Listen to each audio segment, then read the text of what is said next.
सो good morning everybody, myself Acharya Vishwendra. आज rotational motion का एक समरी आपसे डिस्कस करूंगा। तो रोटेशनल मोशन जो चैप्टर है इसमें कुछ टॉपिक्स हैं, जैसे जो फर्स्ट टॉपिक है इसमें वो है मोमेंट ऑफ इनर्शिया का। सबसे आसान यहीं से स्टार्ट करते हैं। कैलकुलेशंस हैं थोड़े से, मतलब वेरिएशंस बहुत ज़्यादा है, लेकिन कॉन्सेप्चुअली भी बहुत ज़्यादा कॉम्प्लेक्स चीज़ें इसमें है नहीं, सिंपल से केसेस होते हैं। तो मोमेंट ऑफ इनर्शिया में आ जाएगा आपका जैसे रिंग का मोमेंट ऑफ इनर्शिया, फिर disc, cylinder, sphere, hollow sphere and manipulations based on that. So moment of inertia is a very fundamental topic in rotational motion, and it includes two theorems: the parallel axis theorem, perpendicular axis theorem, and the manipulation of these equations. Here number of cases are very large. जैसे कि मान लीजिए आप ring में ही करीबन 25 case हैं।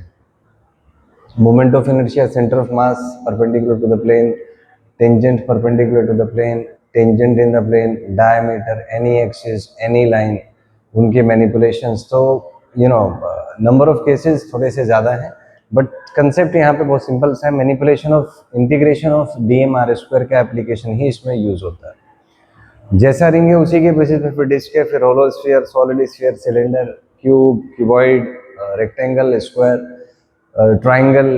तो यहाँ पे क्या है कि आप कह सकते हैं क्वांटिटेटिव जो डिस्कशन है वो ज़्यादा है, नंबर ऑफ केसेस ज़्यादा है, बट कॉन्सेप्ट बहुत ज़्यादा कॉम्प्लिकेटेड नहीं है। हर एक केस में कुछ स्टैंडर्ड कैलकुलेशन है, इंटीग्रेशन ऑफ dm(r²), उसी के बेसिस पर सारे आंसर आपके आ जाएंगे। तो ये थोड़ा सा लेंदी है, बट कॉन्सेप्चुअली उतना कॉम्प्लेक्स नहीं है। तो ये इसकी एनालिसिस है। आगे जो पहला इसमें एनालिटिकल टॉपिक आता है वो आता है आपका टॉर्क। सो टॉर्क अपने आप में ही वेक्टर प्रोडक्ट इसमें यूज होता है। तो r क्रॉस f, इसके बारे में थोड़ा सा डिस्कस करूंगा। तो किसी पॉइंट के अबाउट टॉर्क होता है r क्रॉस f। फिर है इसमें टॉर्क अबाउट एक्सिस। तो एक्सिस में लेने के लिए हमें उसके अलोंग कंपोनेंट ले लीजिए टॉर्क का। इसका स्टैंडर्ड एप्लीकेशन है torque about x axis, y axis, z axis.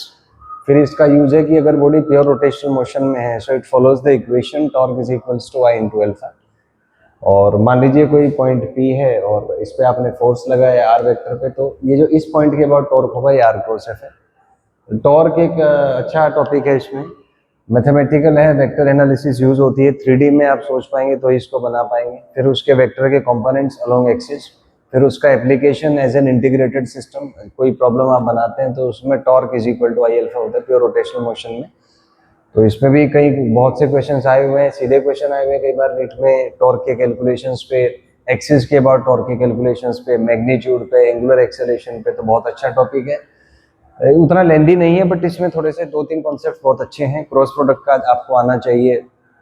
फिर प्योर रोलिंग में क्या उसका कॉन्सेप्ट होगा, अल्फा कैसे निकालेंगे, तो अच्छे इसमें कॉन्सेप्ट हैं। नेक्स्ट जो इसमें टॉपिक आता है वो आता है आपका एंगुलर मोमेंटम। एंगुलर मोमेंटम में दो टाइप में, पॉइंट के अबाउट, एक्सिस के अबाउट। और इसका फिर यूज है, ये भी जैसा टॉर्क है वैसा ही एंगुलर मोमेंटम है, टर्म्स केवल थोड़े से चेंज है। तो एंगुलर मोमेंटम होता है r क्रॉस p। मान लीजिए कोई एक पॉइंट O आपको दिया हुआ है, पोजीशन वेक्टर r है, मोमेंटम p है, तो इसके अबाउट जो एंगुलर मोमेंटम होगा वो r क्रॉस p होगा। इसको mr क्रॉस v भी लिख सकते हैं। फिर इस पे बेस्ड क्वेश्चंस हैं कि पार्टिकल स्पेस में मूव कर रहा है, ग्राफिकल क्वेश्चन है स्ट्रेट लाइन के अलोंग, उसका एंगुलर मोमेंटम निकालिए। फिर एक्सिस के अबाउट निकालना। सो टॉर्क से मिलता जुलता ही है, वही सारे कंसेप्ट हैं जो टॉर्क के हैं, केवल टर्मिनोलॉजी थोड़े से डिफरेंट है, ये है। और इसमें खास बात है कि अगर कोई symmetrical body pure rotational motion में है तो उसका जो एंगुलर मोमेंटम है वो आई ओमेगा होता है। तो ये इसमें इसका एप्लीकेशन है। नेक्स्ट इसमें एक टॉपिक आता है सर्कुलर मोशन, उसका काइनेमेटिक्स बेसिकली, या इक्वेशन ऑफ मोशन आप कह सकते हैं। तो जैसे आपको दिया हुआ है कि एक fan starts rotating, angular acceleration दे देगा अल्फा, फिर उसमें पूछेगा इसका एंगुलर वेलोसिटी निकालिए, एंगुलर डिस्प्लेसमेंट निकालिए, नंबर ऑफ रोटेशंस निकालिए। तो बेसिकली जो आपने काइनेमेटिक्स के इक्वेशन पढ़े थे उन्हीं का सर्कुलर मोशन में मैनिपुलेशन है। आसान क्वेश्चन होते हैं, कोई बड़ी बात नहीं। काइनेमेटिक्स का ही जो वन मोशन या स्ट्रेट लाइन में आपने पढ़ा था उसी का एप्लीकेशन। नेक्स्ट इसमें जो एक इंटीग्रेटेड कॉन्सेप्ट आता है वो आता है जी प्योर रोलिंग का।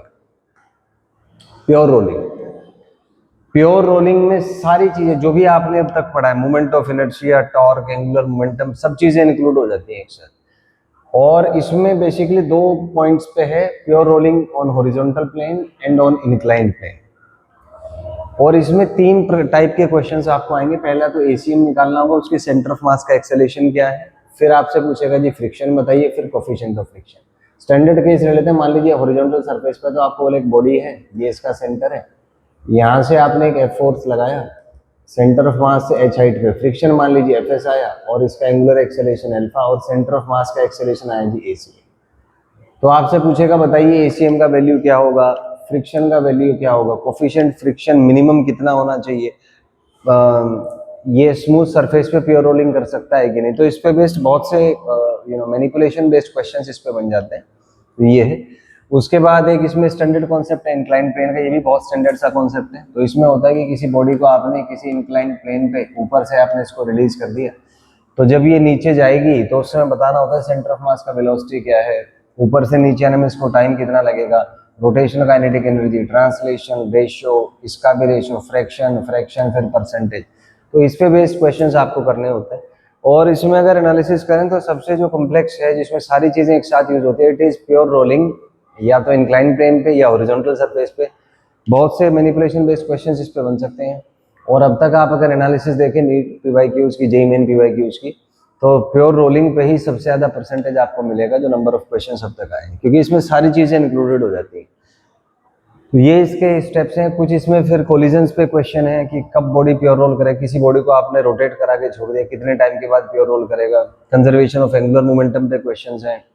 तो कुल मिला के ये इसकी ब्रीफ समरी है। तो रोटेशन मोशन मान लिया कि ये फिजिक्स के जो 28 चैप्टर्स है उसमें सबसे complex, quality wise quantity wise, क्योंकि इसके पेजेस भी सबसे ज़्यादा हैं, कॉन्सेप्ट्स भी सबसे ज़्यादा कॉम्प्लेक्स हैं। लेकिन आप अगर सिस्टमेटिक तरीके से चलें, प्लानिंग से चलें, तो जो ज़्यादा कॉम्प्लिकेटेड टॉपिक्स हैं उनको छोड़ के सिंपल टॉपिक से भी कई बार क्वेश्चन आ जाते हैं। तो आप अपने अकॉर्डिंग आप देखिए कि आप बेयर कर पा रहे हैं कि नहीं। लेकिन जो भी टॉपिक्स आप कवर करें, you should make sure that you should have a working knowledge, at least fundamentals आपके क्लियर हो, ताकि there is a good probability of solving good questions. तो ये इसकी एनालिसिस थी। आगे आइए, आगे चलते हैं। जैसे इसमें एक इंपॉर्टेंट कॉन्सेप्ट है जो यहाँ पे मिस हो गया था, इसको मैं अलग से आपको बताता हूँ, law of conservation of angular momentum. तो इसकी अगर एनालिसिस करें, कोई बॉडी अगर मान लीजिए वो प्योर रोटेशनल मोशन में है, तो अगर उस पर टॉर्क हम कैलकुलेट करें, सो torque is rate of change of angular momentum. जैसे फोर्स होता है rate of change of linear momentum, वैसे ही कोई बॉडी अगर प्योर रोटेशनल मोशन में है तो उस पर जो टॉर्क लगेगा it is equal to rate of change of angular momentum of the body. यही सिनेरियो से मैंने आपको मैच करा। तो यहाँ पे कॉन्सेप्ट क्या है कि अगर बॉडी पे टॉर्क जीरो है तो इसका मतलब उसका एंगुलर मोमेंटम कांस्टेंट रहेगा। इसी को कहते हैं law of conservation of angular momentum, इसी पे बेस्ड है। आप एक एग्जांपल ले लीजिए इसका, एक छोटा सा एग्जांपल है। मान लीजिए आप किसी चेयर पे बैठे हैं और आपने दो वेट कोई ले लीजिए, डंबल ले लीजिए दो अपने हाथ में, और चेयर को थोड़ा सा घुमा दीजिए। जब आप घूमने लगते हैं तो अपने हाथों को थोड़ा फैला दीजिए, तो आप फील कर सकते हैं कि आपका एंगुलर स्पीड कम हो जाएगा। या इसका उल्टा क्वेश्चन कर सकते हैं, डंबल लेके कुर्सी पे बैठिए, डंबल ऐसे रखिए, उसके बाद घूम जाइए, रोटेट करा दीजिए, फिर अपने हाथों को सिकोड़ लीजिए, तो आप देखेंगे आप तेजी से भागेंगे। आपने एथलीट्स देखे होंगे जो ऊपर हवा में स्विंग करते हैं, हवा में कूदते हैं नीचे, उसके बाद वो अपने बॉडीज को पास में ले आते हैं, और आपने देखा होगा कि उनका वो घूमते हुए नीचे गिरते हैं, मतलब एंगुलर वेलोसिटी उनका बढ़ जाता है। तो ये सारे कंसेप्ट हैं एंगुलर मोमेंटम कंजर्वेशन के। आई ओमेगा कांस्टेंट है, तो अगर आई को आप घटा देंगे मोमेंट ऑफ इनर्शिया को या डिस्टेंस को, तो ओमेगा आपका बढ़ जाएगा। तो ये जितने भी सब एप्लीकेशंस हैं वो सारे फिजिक्स के एप्लीकेशंस हैं, कि कैसे आप अगर हवा में हैं तो अपने सेंटर ऑफ मास के अबाउट आपका टॉर्क जीरो है, तो सेंटर ऑफ मास के अबाउट आपका एंगुलर मोमेंटम कंजर्व होगा। तो अगर मोमेंट ऑफ इनर्शिया बढ़ा देंगे तो एंगुलर स्पीड घट जाएगा, या मोमेंट ऑफ इनर्शिया घटा देंगे तो एंगुलर स्पीड बढ़ जाएगा। एक और एप्लीकेशन है, मान लीजिए एक हाइपोथेटिकल क्वेश्चन आपको दिया कि अर्थ का मान लीजिए कि सारा जो पानी है पोल्स पे वो बह जाता है, मेल्ट हो जाता है पूरा का पूरा आइस, तो उसका अर्थ के टाइम पीरियड पे क्या इम्पैक्ट आएगा। तो होगा क्या, पोल्स पे जो आइस है अगर वो मेल्ट करता है, बहेगा, बह के जाएगा कहाँ पे, इक्वेटर पे। इक्वेटर पे जाएगा तो उसका डिस्टेंस बढ़ जाएगा एक्सिस ऑफ रोटेशन से, डिस्टेंस बढ़ेगा तो मोमेंट ऑफ इनर्शिया बढ़ेगा। अब अर्थ को एज ए सिस्टम देखें तो उस पर जो फोर्स है केवल ग्रेविटी का है, तो सेंटर ऑफ मास के अबाउट उसका टॉर्क जीरो आएगा। तो इसका मतलब कोई टॉर्क नहीं लगेगा अर्थ पे, और अगर टॉर्क नहीं लगेगा तो अर्थ का angular momentum about the about it centre of mass वो कांस्टेंट होगा। अब डिस्टेंस बढ़ा तो मोमेंट ऑफ इनर्शिया बढ़ जाएगा, मोमेंट ऑफ इनर्शिया बढ़ जाएगा तो ओमेगा कम हो जाएगा, ओमेगा कम हो जाएगा तो टाइम पीरियड बढ़ जाएगा, तो टाइम पीरियड विल इंक्रीज। ये है। इसका उल्टा सोचें कि मान लीजिए ऐसा हुआ कि जो आइस है, ये जो पानी था वो सारा का सारा पानी आइस बन के पोल्स पे चला गया, हालांकि ये संभव नहीं है, हाइपोथेटिकल एक क्वेश्चन लिया। तो इसमें क्या होगा भाई, डिस्टेंस घट जाएगा, डिस्टेंस घट जाएगा तो मोमेंट ऑफ इनर्शिया घटेगा, मोमेंट ऑफ इनर्शिया घटेगा तो ओमेगा बढ़ेगा, ओमेगा बढ़ेगा तो टाइम पीरियड घट जाएगा। So this is how things can be done. अच्छा, इस पे एक और क्वेश्चन आता है कि अर्थ को अगर श्रिंक कर दें तो उससे एंगुलर वेलोसिटी पे क्या फर्क पड़ेगा। तो इसमें भी यही कॉन्सेप्ट यूज होगा, आई ओमेगा कांस्टेंट है, श्रिंक करने से आई घटेगा माने ओमेगा बढ़ जाएगा, अर्थ तेज घूमेगी, और अर्थ अगर तेज घूमेगी तो टाइम पीरियड घट जाएगा। तो ऐसे सारे questions law of conservation of angular momentum में बेस्ड होते हैं। जैसे मैंने स्टैंडर्ड एग्जांपल लिया आपको, ये बच्चा था, इसने हाथ ऐसे किए हुए हैं, मान लीजिए इनिशियली एंगुलर वेलोसिटी ओमेगा है, अब बच्चा हाथ फैला लेता है, ओमेगा डैश हो जाता है, तो यहाँ पे एंगुलर मोमेंटम कंजर्व रहेगा क्योंकि बच्चे पर कोई टॉर्क नहीं है एक्सटर्नल। तो हम कह सकते हैं कि इनिशियल और फाइनल एंगुलर मोमेंटम इसका इक्वल होगा, इसीलिए हम कह सकते हैं L is equal to I omega which is constant. तो हम कह सकते हैं ओमेगा प्रोपोर्शनल टू 1/i होगा। इसका माने हो गया कि आई बढ़ेगा तो ओमेगा घटेगा, मतलब ओमेगा डैश कम हो जाएगा ओमेगा से, इस पार्टिकुलर केस में। नेक्स्ट, अगर हम इसका उल्टा सोचे कि बच्चे ने पहले हाथ फैला रखे थे, उसके बाद बच्चे ने हाथ सिकोड़ लिए, तो क्या होगा यहाँ पे, इस केस में एंगुलर ये जो है, इस केस में मोमेंट ऑफ इनर्शिया कम हो गया, माने ओमेगा डैश बढ़ जाएगा। तो यहाँ पे सेम लॉजिक है बट उल्टा है, तो आई घटेगा तो ओमेगा बढ़ जाएगा, लेकिन एंगुलर मोमेंटम इनिशियल और फाइनल केस में इक्वल हो। तो यहाँ से आप देख सकते हैं ये सारी चीजें, क्योंकि इस पर एक्सटर्नल टॉर्क जीरो है। फिर वो जो मैंने आपको अर्थ के रोटेशन वाला बताया कि ओमेगा से घूम रही है, तो इसमें क्या है कि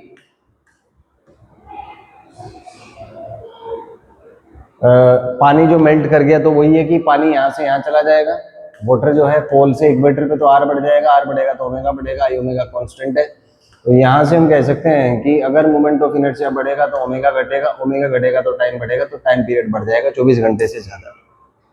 उसके बाद इसमें क्वेश्चन आता है कि अर्थ अगर श्रिंक हो गई r से r/2, तो आप देखेंगे आई प्रोपोर्शनल टू r² होता है, r को आपने r/2 कर दिया, मतलब मोमेंट ऑफ इनर्शिया 1/4 हो गया, तो एंगुलर स्पीड आपका 4 टाइम्स हो जाएगा, और एंगुलर स्पीड 4 टाइम्स हो गया तो टाइम पीरियड t/4 हो जाएगा, मतलब 6 घंटे का दिन हो जाएगा। तो ये इसके स्टैंडर्ड कुछ एप्लीकेशन है, वो आप यहाँ से देख सकते हैं। So at all we discussed in a brief nutshell the summary of rotational dynamics or rigid body dynamics. The topics contained in that, we discussed qualitative as well as quantitative analysis. So rotational motion is the it's a dominating chapter in out of 28 chapters of physics, 14 in class 11th and 14 in class 12th. So if you prepare with a strategy, break that down into topics and work on each topic, on each topic, so that you have at least the working knowledge of the concepts, of the terms, of the basic formulas related to the various topics, and you know how to integrate that up to solve a complex question. You see, thing is that to solve a particular critical problem, you need to have very sharp understanding, very strong fundamentals, so that when you actually work on a problem, you don't need to think in retrieving information from your mind and system. You don't need to analyze things, you don't need to go through the unnecessary thought process, you don't need to go through the overthinking process. So it's just that you analyze the situation, you fetch the concept, you fetch the laws which are governing the situation, and that is possible when you have gone through things thoroughly, you have worked on the basic concepts, you have worked on the basic terminologies. Only then you will be able to develop yourself, you will be having an effective problem solving skill, you will be having an advanced mind and system which is able to crack, to decode the codes given in any particular problem, and you will be able to crack your competitive exams and end up with flying colors in life, achieving omnipresent dimensions of success and pleasure in academic, professional and spiritual dimension of life. If you have any doubt, you can ask in the comment section. Thank you and have a nice day.